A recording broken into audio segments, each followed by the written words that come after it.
Hello दोस्तों, नमः संस्कृताय, गुड आफ्टरनून। आप सभी का फिर से एमएस क्लासेस 1 में स्वागत है।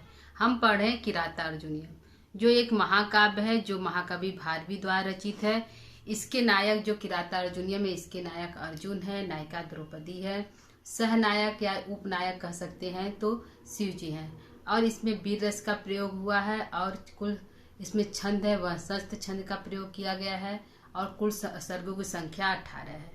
और इसमें श्लोकों की संख्या 46 है। प्रथम सर्ग में श्लोकों की संख्या 46 है। किराता अर्जुनीयम में जो है किरात द्वंद्व समास है। किराता अर्जुनीयम में द्वंद्व समास है और प्रत्यय हमारा 6 प्रत्यय है। इस श्लोक में द्रौपदी जो है वह युधिष्ठिर के क्रोध को बढ़ाने वाली बातों को बोल रही है। युधिष्ठिर को प्रेरित कर रही युद्ध करने के लिए। उनको बता रहे कि आप शत्रुओं से युद्ध करके राज को पुनः वापस ले लें, क्योंकि जो जिस मार्ग पर आप चल रहे हैं, जो आप शांति के मार्ग पर 12 वर्ष से आप शांति बनाकर इस वन में इधर उधर भटक रहे हैं, तो इससे राज की प्राप्ति नहीं होगी। अतः राज को प्राप्त करने के लिए आपको शत्रुओं का नाश करना पड़ेगा। आप शत्रुओं का नाश करेंगे तभी आपको पुनः राज की प्राप्ति होगी। क्योंकि यदि आप युद्ध किए होते, आपकी वीर संपदा जो हमारी वीर संपदा है, यदि वो हार गई होती, शत्रु द्वारा हारी गई होती, युद्ध में यदि हम हार गए होते, तो भी हम इस वन में खुशी खुशी उत्सव के साथ इस वन में हम बिता लेते। लेकिन हमारी जो वीर संपदा है किसी युद्ध के द्वारा हारी नहीं हुई है। यह शत्रुओं के द्वारा छल कपट से हमारी पृथ्वी जो है, हमारी शासन जो है वह शत्रुओं के हाथों में चली गई है। इसलिए हे राजन, आप युद्ध करिए और पुनः उस शासन को, उस राज को वापस ले, कुरु प्रदेश को वापस ले लीजिए। तो इसमें द्रौपदी जो है वह बता रहे हैं कि आप जिस मार्ग पर हैं, क्योंकि युधिष्ठिर जो है शांति बनाए हुए हैं और शांति के मार्ग से राज को पुनः प्राप्त करना चाहते हैं। तो द्रौपदी बोले कि ऐसा नहीं होगा, क्योंकि आप जिस मार्ग पर चल रहे हैं उससे हमें राज की प्राप्ति नहीं होगी। राज प्राप्त करने के लिए आपको युद्ध करना पड़ेगा, क्योंकि जिस मार्ग पर आप चल रहे हैं वह मार्ग हमारा हम जैसे क्षत्रियों के लिए नहीं है। जिस मार्ग पर हम लोग चल रहे हैं वो क्षत्रियों के लिए वह मार्ग उचित नहीं है, क्योंकि राज प्राप्त करने के लिए युद्ध करना पड़ेगा, शौर्य दिखाना पड़ेगा। तो इसके लिए युद्ध करने के लिए हमको वीरता दिखानी पड़ेगी, तो जिससे हमें युद्ध करने के बाद हमें राज की प्राप्ति होगी। और जिस मार्ग पर आप चल रहे हैं वह शांति का मार्ग है, उससे मोक्ष प्राप्त होगा, न कि राज प्राप्त होगा। तो द्रौपदी जो है वो मार्ग बता रहे हैं कि यह जो शांति का मार्ग है वह मुनियों का मार्ग है, न कि राजा का। तो दोस्तों आइए इसको हम पढ़ते हैं, श्लोक का, और इसका अर्थ देखते हैं। विहाय शांतिं नृपधाम तत्पुनः, विहाय शांतिं नृपधाम तत्पुनः, प्रसीद संदेहि वधाय विदुषाम्, प्रसीद संदेहि वधाय विदुषाम्, व्रजन्ति शत्रून् वधूव निष्प्रिया, व्रजन्ति शत्रु वधूय निष्प्रिया, समेन सिद्धिं मुनयो न भूभृत, समेन सिद्धिं मुनयो न भूभृत, व्रजन्ति शत्रु न बधूय निष्प्रिया, व्रजन्ति शत्रु न बधूय विस्प्रिया, समेन सिद्धिं मुनयो न भूभृत, समेन सिद्धिं मुनयो न भूभृत। द्रौपदी कह रहे हैं कि हे राजा, संबोधित करें हे नृप। नृप किसके लिए है? राजा युधिष्ठिर के लिए है। तो बोल रही है कि हे नृप, हे नृप, हे राजा। नृप किसके लिए है? युधिष्ठिर के लिए है। युधिष्ठिर के लिए है, तो युधिष्ठिर को संबोधित करके बोल रही है, क्योंकि जो द्रौपदी है वह राजा से बातें कर रही, न कि युधिष्ठिर में पति से बातें नहीं कर रही है। और द्रुपद की कन्या द्रौपदी बोल रही है, न कि युधिष्ठिर की पत्नी नहीं बोल रही। तो वो राजा करके संबोधित करे राजा युधिष्ठिर को कि हे राजा, जो मुनि लोग होते हैं वह शांति के मार्ग, समेन माने शांति के मार्ग से क्या प्राप्त करते हैं?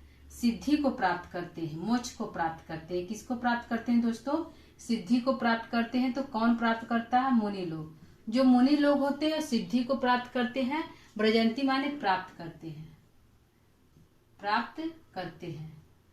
तो द्रौपदी बोले हैं कि जिस मार्ग पर आप चल रहे हैं शांति के मार्ग पर, तो वह मार्ग तो मुनियों का मार्ग है। किसका मार्ग है? मुनियों का मार्ग है। और उस मार्ग पर चलने के लिए जो मुनि लोग होते हैं वो शांति के मार्ग पर चलते हैं और उससे अपने सिद्धि को प्राप्त करते हैं। जो उनकी सिद्धि होती है, मोक्ष प्राप्ति की जो इनकी इच्छाएं होती है, उसको प्राप्त करते हैं। तो जो शांति का मार्ग है, जिस पर आप चल रहे हैं, जो शांति का मार्ग है वह मुनियों का मार्ग है। और उस पर चलकर, उस शांति के मार्ग पर चलकर जो मुनि लोग होते हैं सिद्धि को प्राप्त करते हैं। क्या करते हैं? सिद्धि को प्राप्त करते हैं। न भूभृत, न कि राजा लोग। राजा लोग यदि शांति के मार्ग पर चलेंगे तो उनको राज्य की प्राप्ति नहीं होगी। तो द्रौपदी यही कहना चाह रही हैं कि आप जो शांति के मार्ग पर चल रहे हैं तो उससे हमें राज्य की प्राप्ति नहीं होगी।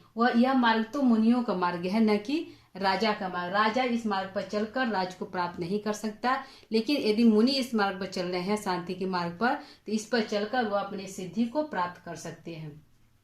जो मुनि लोग होते हैं अपने शत्रुओं का नाश करके, अधूर माने नाश करके, निष्प्रिया, जो उनकी इच्छाएं होती है उसको समाप्त करके। उनकी इच्छाएं क्या है? काम, क्रोध, लोभ, मोह, मद। ये जो उनकी इच्छाएं होती है, काम, क्रोध, लोभ जो होती है उनकी इच्छाएं, क्रोध, लोभ जो इनकी इच्छाएं हैं, तो उन शत्रुओं का नाश करके, मद मत्सर मद जो होता है, उन 6 शत्रुओं का नाश करके, शत्रु अधून, उन 6 शत्रुओं का नाश करके, शत्रुओं का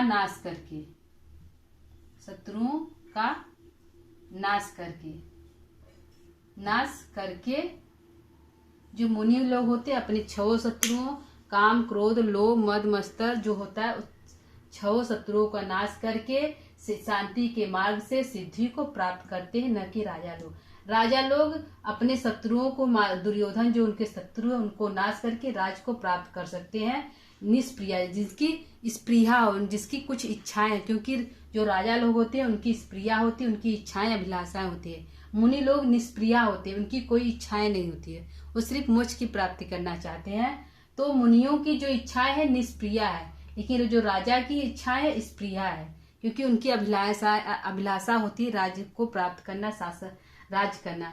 तो मुनियों का जो राजा लोग होते हैं स्प्रिया अपनी अभिलाषाओं को प्राप्त करने के लिए अपने शत्रुओं का नाश करना पड़ेगा। अपने शत्रुओं को नाश करके राज को प्राप्त कर सकते हैं। लेकिन जो मुनि लोग होते हैं वह शांति के मार्ग पर चलकर अपने शत्रुओं को नाश करके सिद्धि को प्राप्त कर लेते हैं। क्या कर लेते हैं दोस्तों? सिद्धि को प्राप्त कर लेते हैं। तो द्रौपदी वही कहना चाहती है। एक बार फिर देख लेते हैं। ब्रजंती शत्रुन अवधु निष्प्रिया समेन सिद्धि मुनियो न भूभृत।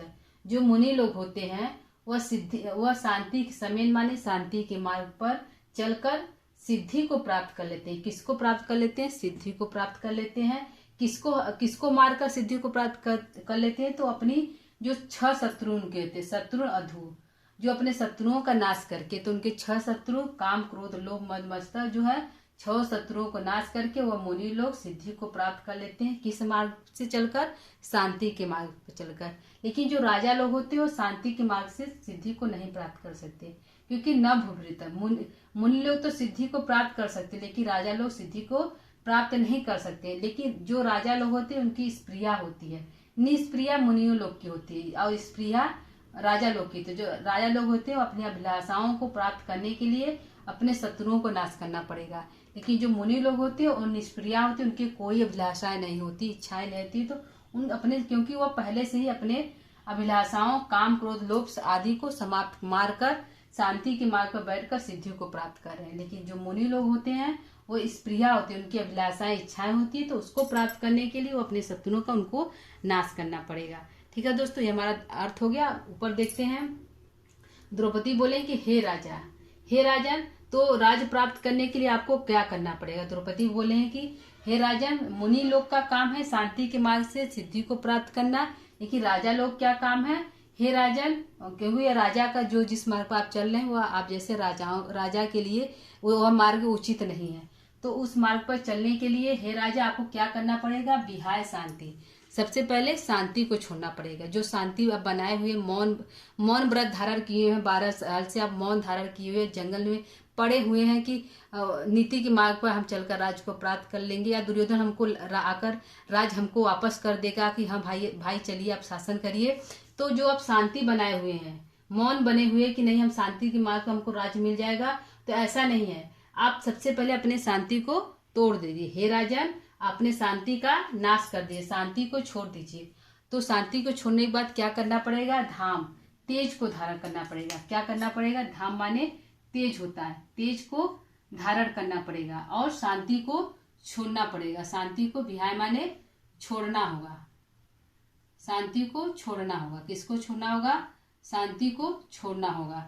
और किसको धारण करना होगा? तेज को धारण करना, तत्पुनः फिर से, क्योंकि इससे पहले अब राजा थे, तेज धारण किए हुए थे, एक क्षत्रिय थे, राजा थे, तो फिर से आप पुनः माने तत्पुनः माने फिर से आप तेज को धारण करें। तत्पुनः माने फिर से आप तेज को धारण कर लीजिए, फिर से तत्पुनः फिर से तेज को धारण करिए। और संदेही माने अपने संदेह, अपने इच्छाओं को प्राप्त करिए।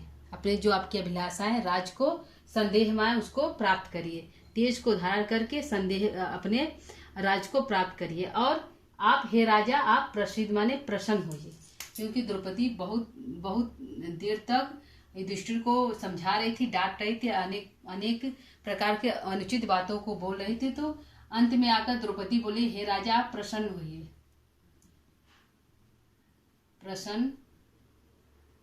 प्रसन्न होइए, प्रसन्न हो जाइए। हे राजा आप प्रसन्न हो जाइए, आप तेज को संदेही माने धारण करिए, आप तेज को धारण करिए। क्योंकि तेज धारण करके आप क्या करना? बधाय विदुषाम, शत्रुओं का वध करना है। क्या करना है दोस्तों? शत्रुओं का वध करना। बधाय माने वध करना है, तो किसका वध करना है? शत्रुओं का वध करना है।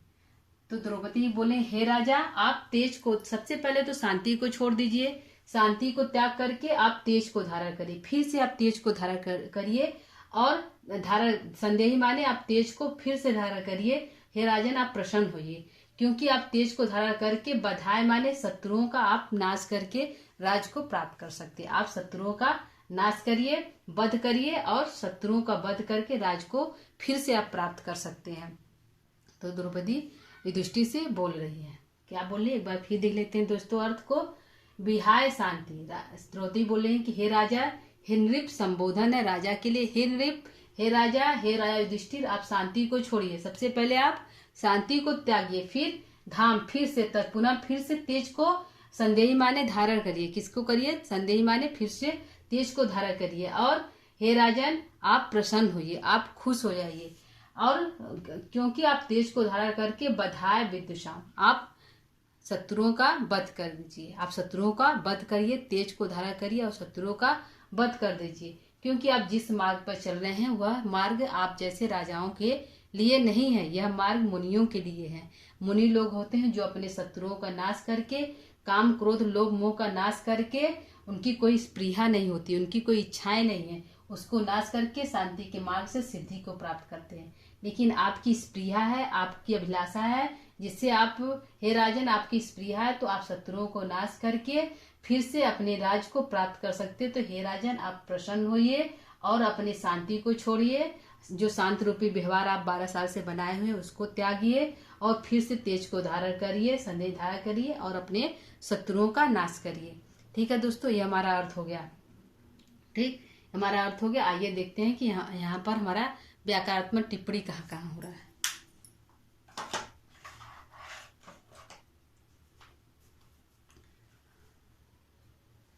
हमारा भूभृता हमारा क्या है? प्रथमा का भूभृता क्या है? हमारा प्रथमा का बहुवचन क्या है दोस्तों? इसमें हमारा क्या है? प्रथमा का भूभृता हमारा प्रथमा का बहुवचन, हमारा मुनयो जो है, मुनयो और अवधू और समय तृतीया का, मुनयो जो हमारा तृतीया का है, मुनियो हमारा तृतीया प्रथमा का बहुवचन है। क्या है दोस्तों? मुनियो जो हमारा है प्रथमा का बहुवचन है, प्रथमा का बहुवचन, क्योंकि मुनयो और भूभृत्यो हमारा है, तो दोनों हमारा प्रथमा का बहुवचन है। समेन हमारा तृतीया का एक वचन है। समेन में हमारा क्या है, तृतीया का एक वचन है। तृतीया का एक वचन है। समेन में तृतीया का एक वचन है। और हमारा ब्रजंती है लट लकार प्रथम पुरुष बहुवचन। ब्रजंती क्या है, लट लकार प्रथम पुरुष बहुवचन। लट लकार लकार प्रथम पुरुष बहुवचन, पुरुष बहुवचन है। क्या है दोस्तों, बहुवचन है, प्रथम पुरुष। और विदुषाम हमारा षष्ठी का बहुवचन। विदुषाम क्या है, षष्ठी का बहुवचन। षष्ठी का बहुवचन हमारा विदुषाम है, बहुवचन हमारा षष्ठी का बहुवचन है। नृप राजा के लिए आया, नृप शब्द राजा के लिए आया है दोस्तों। और शत्रुन हमारा है, शत्रुन वधू निष्प्रिया। तो दोस्तों हमारा अर्थ हो गया। आइए देखते हैं प्रश्न कहाँ कहाँ बन रहा है। क्या बन रहा है दोस्तों, हमारा प्रश्न कहाँ कहाँ बन रहा है।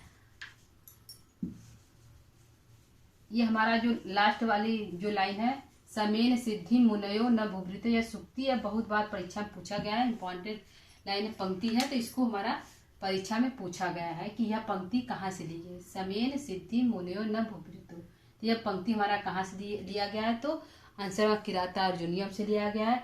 किस कवि की रचना है, तो किस कवि की पंक्ति है, तो भारवी की पंक्ति है। इसको बोलने वक्ता कौन है, इस पंक्ति को कौन बोला है, वनेचर बोला है, द्रौपदी बोले हैं, युधिष्ठिर बोले हैं या दुर्योधन बोले हैं। तो हमारा इस पंक्ति को द्रौपदी बोली है। कौन बोला है दोस्तों, द्रौपदी बोली है। आइए इस प्रश्न देखते हैं हमारा कहाँ कहाँ बन रहा है। तो ये तो हमारा इंपॉर्टेंट है, वेरी इंपॉर्टेंट पंक्ति, इसको ध्यान दीजिएगा। समेन सिद्धि मुनयो न भूभृत। इसमें है कि मुनि लोग किस मार्ग पर चलकर सिद्धि को प्राप्त करते हैं। पहला प्रश्न है, मुनि लोग किस मार्ग पर चलकर सिद्धि को प्राप्त कर लेते हैं। मुनि किस मार्ग पर चलकर सिद्धि को प्राप्त करते हैं, सिद्धि को प्राप्त करते हैं,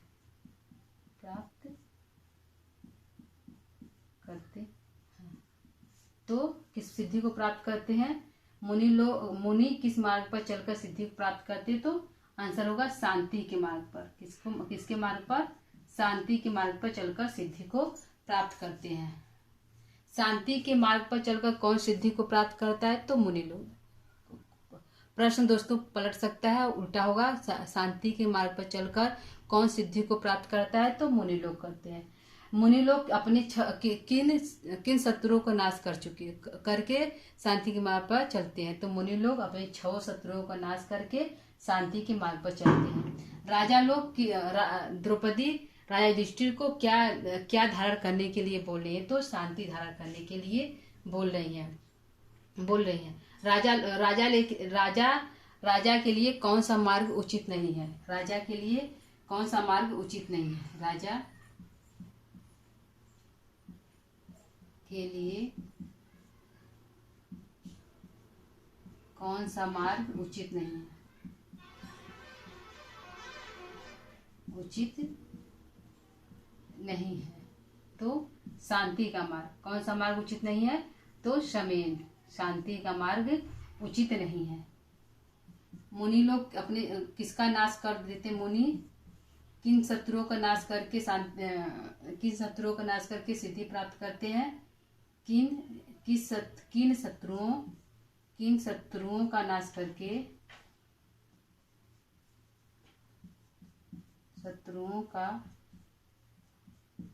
नाश करके सिद्धि को प्राप्त करते हैं, सिद्धि को प्राप्त करते हैं। तो काम क्रोध लोभ मोह मद मस्त मोह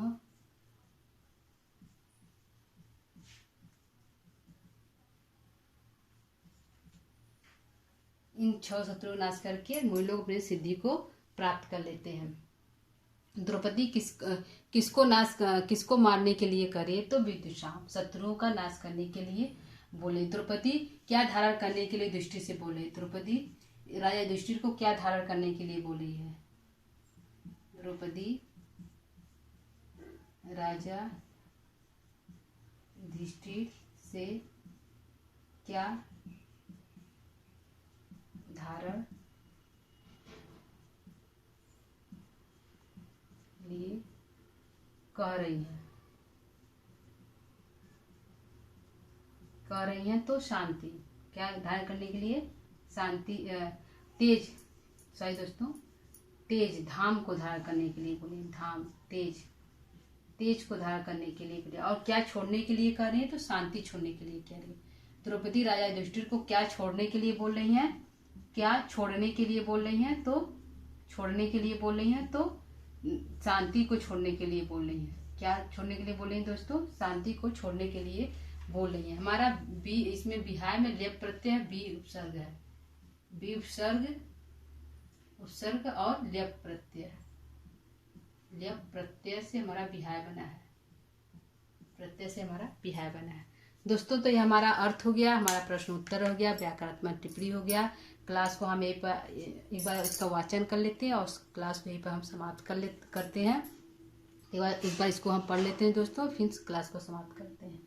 विहाय शांतिं नृपधाम तत्पुनः, विहाय शांतिं नृपधाम तत्पुनः, प्रसीद संदेहि वधाय विदुषां, प्रसीद संदेहि विदुषां, व्रजन्ति शत्रून् वधूय निष्प्रिया, व्रजन्ति शत्रून् वधूय निष्प्रिया, समेन सिद्धिं मुनयो न भूभृत, समेन सिद्धि मुनयो न भूभृत। तो दोस्तों आज का हमारा क्लास कैसा लगा कमेंट करके जरूर बोलिएगा। तो क्लास को ये हम समाप्त करते हैं। नमः संस्कृता।